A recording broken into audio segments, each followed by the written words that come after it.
Kulandzela kokuthi sive sakumadonsa lesisebenzisa umgwaqo lophuma ngase St Michael's uya emoyeni sivuke endlwabane ngalesihlanu sivala ke lo mgwaqo bathi kude ke imotolo letawuhamba ungakalungiswa.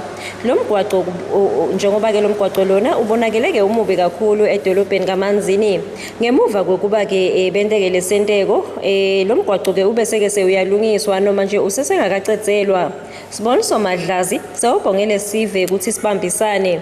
Le youth in particular yasukuma yathi ngeke sikhona ukuthi sitawuvuka ekseni sibukele ama truck alayisha resource yethu lesitsinga kakhulu la mgaqweni isibe thina sinemgwaco sibe sidu umgwaco. So then we decided ukuthi no asesiyo confrontana nalabe ma truck noma ne authority sive ukuthi kuyangani ukuthi kuyokwakhiwa ingqathanqatha emgwaco le thina sibe kude lasihamba khona.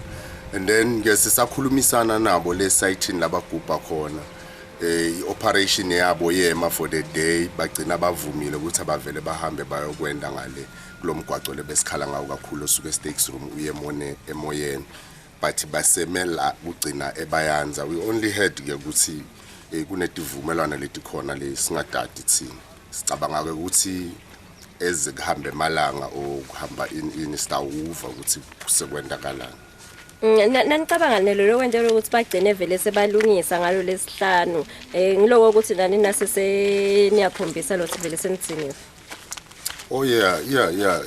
In fact invele kumele ukuthi yendeke leyo lokho ukuthi mangabe kukhona lokukhona emphakathini community kufuna ibambane isukume whether kuhle sisukume sikuvumisa sibonakala sikusupport whether kubi sisukume sikukondeme be it umgwaco whatsoever lokwendakala community. So kwasisida kakhulu nje ukuthi sibambane sisukume for this issue. Ngicabanga ukuthi kutasida moving forward ukuthi whatsoever lokwendakala emphakathini sikhona kubambana sisukume kuwo. The fact ukuthi bowunganakwa lo mgwaco ene bantu sebakhuluma kanengi ngawo ukuthi asisidakala ba ithele youth mayihlangana nje kuseni akuphelanga nesikhathi esingakanani bahamba basilungisela umgwaqo wethu of which say appreciate lokho lokuthi basiva and we are looking forward ukuthi next time akukhona lokukhona masikhuluma sivakaleke. Nginohladla Twilight indzaba endema Siswati channel ngina Gary Carlos kaManzini.